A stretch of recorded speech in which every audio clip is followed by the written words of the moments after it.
And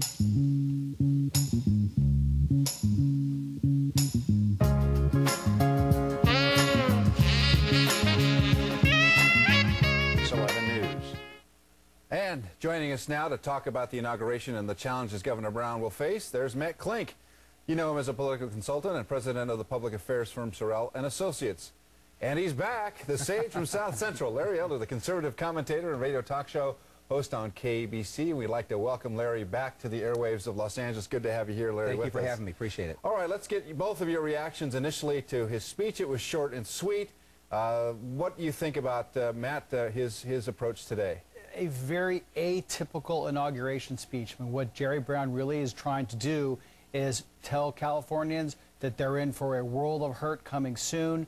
He talked about massive budget cuts that are going to impact everybody, lower, middle, and upper class, and ultimately he's laying the groundwork to try to raise taxes sometime this summer. Yeah, I was going to say, Larry Elder, does world of hurt mean more taxes? I think it means more taxes if you're a Democrat, but it ought not mean more taxes. That's the problem with the state of California. This is a train wreck.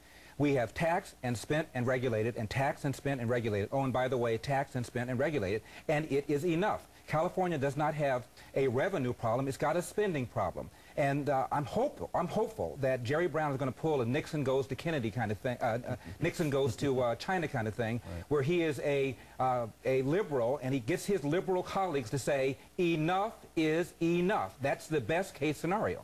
We have a skilled politician in Jerry Brown. Of course, he comes from skilled politician Pat Brown. And so this man's been governor before. He knows how to play the game. He knows how it's played. And he has a group of politicians in Sacramento that will work with him. Can he really get things done, unlike Arnold Schwarzenegger, who was frustrated so much, Matt?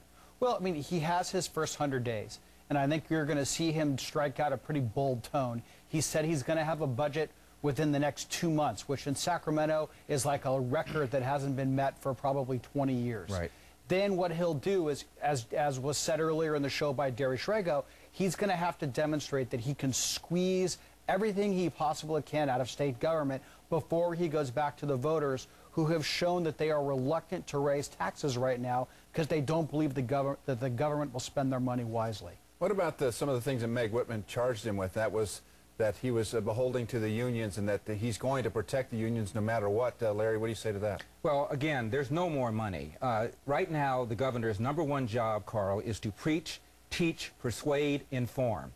We need to take on the environmental activists who believe that a Delta smelt is more important than saving somebody's job. We need to take on the teachers union that believes there's no problem regarding education that can't be solved with more money. Jerry Brown needs to explain to the Californians, and I believe they're receptive if they believe he's honest and if they believe he's sincere, that we now have to rein in, and their rich people have options. They can leave. They can go to Nevada. They can go to Arizona. You can't keep piling on taxes on rich people, people that produce jobs, and expect them to stay in California.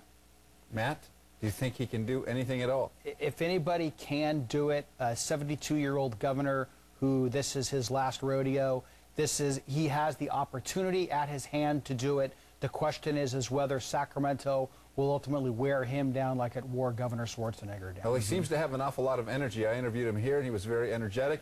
And he was energetic today from the podium, so we'll see, and we will have both of you back to check on him. Maybe before the 100 days is up, maybe 50 days on, we'll check back with both of you. Thanks so much for being with us tonight. You got it. Thank you.